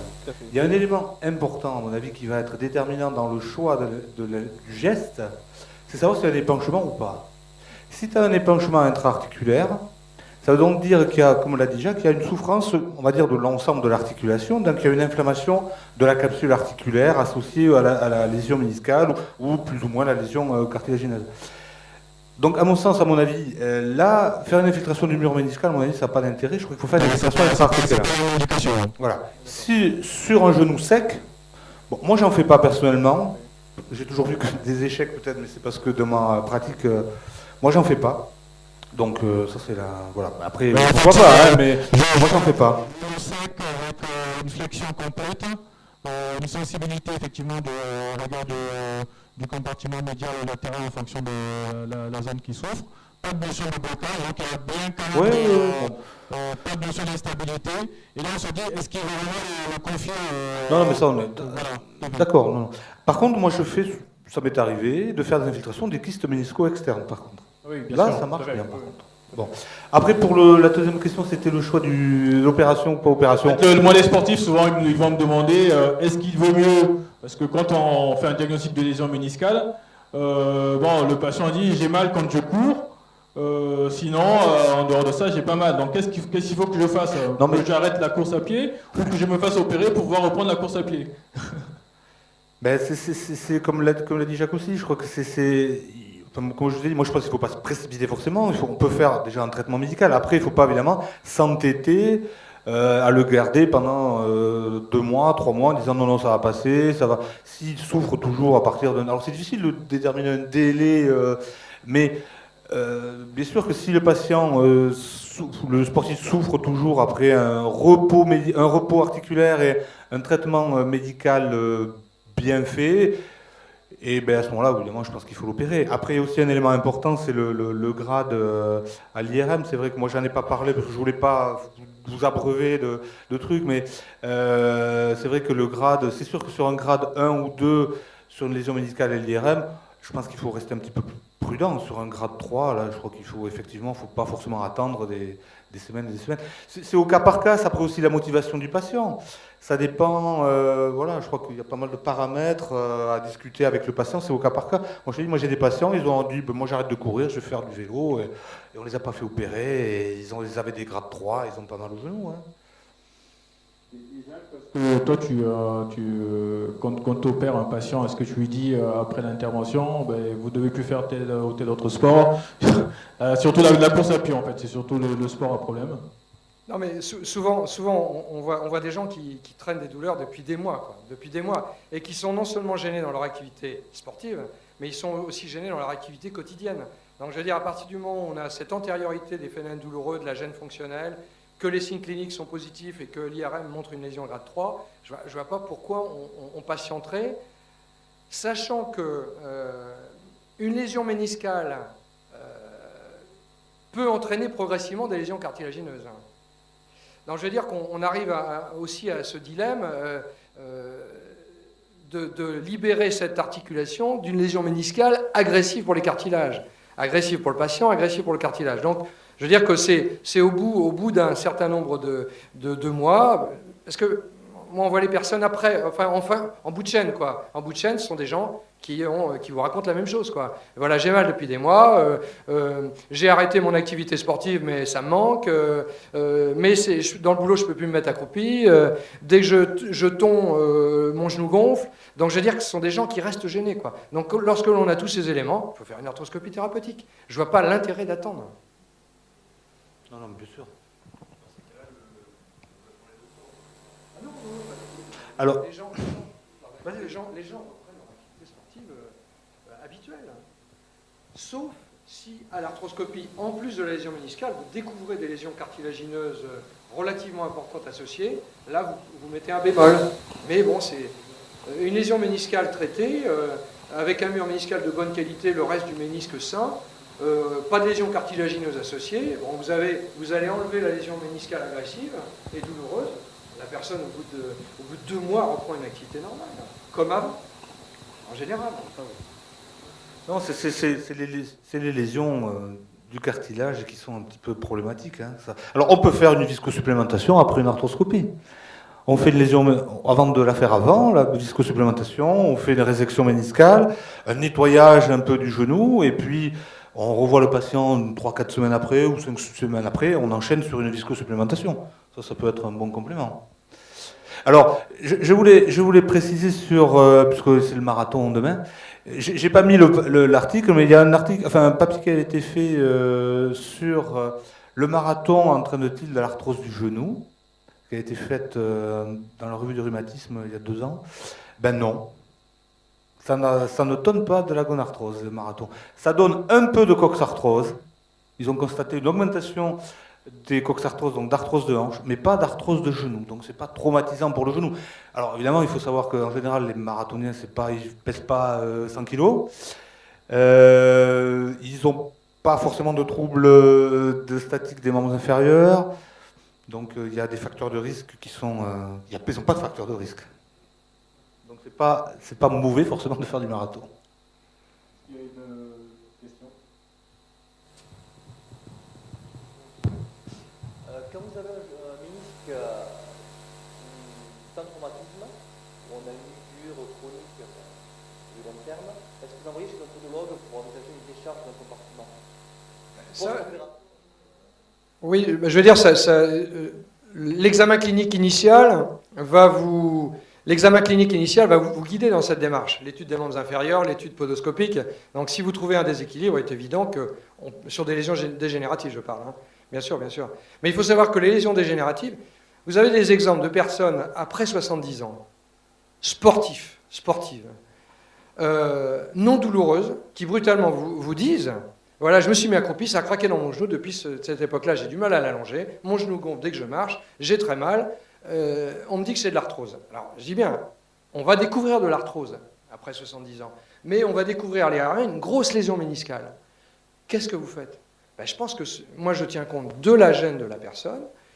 Après, on tient compte de tous les éléments de la statique des membres inférieurs, voilà, de ses antécédents. Mais à un moment donné, il faut prendre la décision. Et puis, très fréquemment, vous tombez sur des ménisques dégénératifs, arthrosiques, mais avec des grosses languettes méniscales, des languettes qui sont retournées sous le ménisque. Et vous faites l'ablation de la languette méniscale, une petite régularisation, un petit nettoyage intra-articulaire, c'est guéri, quoi. Alors après, il faut traiter tous les facteurs de risque dont on vous parlait tout à l'heure, la surcharge pondérale, les troubles les affaissements d'arche interne, voilà, essayer de renforcer le quadriceps s'il y a un déficit quadricipital. Enfin, après, il faut essayer de corriger tous les éléments qui peuvent justement favoriser l'apparition d'une arthrose agressive, quoi. C'est le but. Hein. Patrick, tu as des patients qui sont intéressés pour... Patrick est podologue. Non, mais j'ai pas mal de joggers notamment. Et bon, on rencontre énormément de cas justement de pathologie méniscale comme ça. Et c'est vrai que même après une arthroscopie à différents degrés, pour continuer le jogging, c'est vrai que des semelles limitent quand même pas mal et protègent. Sachant qu'à la course, on a souvent, dans un premier temps, en dehors des lésions méniscales, on a très souvent quand même une pathologie cartilagineuse chez les marathoniens. Ouais. D'origine rotulienne, voire d'origine fémoro-tibiale. Souvent d'origine fémoro-patellaire. Ouais. Là, les rééquilibrages sont importants, bien évidemment. Donc à faire avant l'arthroscopie. Sauf s'il y a une belle lésion associée. J'ai une dernière question pour les kinés. Parce que bon, ils n'avaient pas l'air d'être assez d'accord par rapport aux 15 jours avant. C'est vrai que les kinés aiment bien prendre les patients en charge d'emblée. Pour avoir discuté avec certains, c'est vrai qu'ils aiment faire de la physiothérapie, tout ça. Moi, je trouve que 4 semaines, c'est un peu limite pour pour l'activité, la reprise d'activité. Donc moi en général je leur fais reprendre plutôt le vélo effectivement à 3 semaines. Et puis à 4 semaines on dit qu'on peut commencer, on va dire, à faire un peu de footing, à reprendre un peu. Mais c'est vrai que c'est très variable en fonction des patients. Donc vous, quelle est votre expérience là-dessus par rapport aux patients que vous suivez pour les pathologies méniscales? Est-ce qu'ils ont plus tendance à reprendre plus vite? Est-ce que... J'ai un patient en ce moment au niveau méniscal, mais il a attendu 15 jours. Moi j'étais étonné justement qu'il attende 15 jours, parce qu'il avait le genou un peu gonflé et qu'il avait des problèmes de flexion de genou. Et sans forcer, on aurait peut-être pu entretenir au moins ce qu'il avait au départ. Voilà. Sachant que moi j'explique aux patients. Le problème de la flexion, c'est pas un problème, ça va revenir tout seul. Le problème, c'est la perte de l'extension. C'est-à-dire ces patients qui... c'est un kinésithérapeute d'ailleurs, après l'arthroscopie, qui leur explique tout le travail à réaliser, et je leur remets une feuille en plus. Donc je veux dire, ce qui est important, c'est d'éviter cette perte d'extension un peu antalgique, quoi. Je veux dire, la personne, bon, pas tous, hein, mais bon... c'est ces gens qui hésitent, bon, mais, ça va me faire mal. Donc il reste un petit peu en flessum, au bout de 15 jours, vous trouvez une cuisse. Psst. Donc j'insiste bien, c'est d'abord récupérer l'extension, travailler en extension, la flexion, on s'en fout un peu, quoi. Dans un premier temps, enfin je parle, faut pas rester la jambe tendue toute là, mais ils ont aussi des conseils de flexion, mais c'est surtout l'extension, quoi. Arriver très rapidement à un bon verrouillage du quadriceps. Donc si on attend 15 jours, il y a quand même une sidération du quadriceps plus importante. Bah, s'ils font bien le travail qu'on leur a imposé pendant 15 jours, okay. Bon, on retrouve des gens très bons, quoi. Ouais. Après, il faut faire un petit travail. Après, il faut faire vraiment un travail de renforcement, mais bon.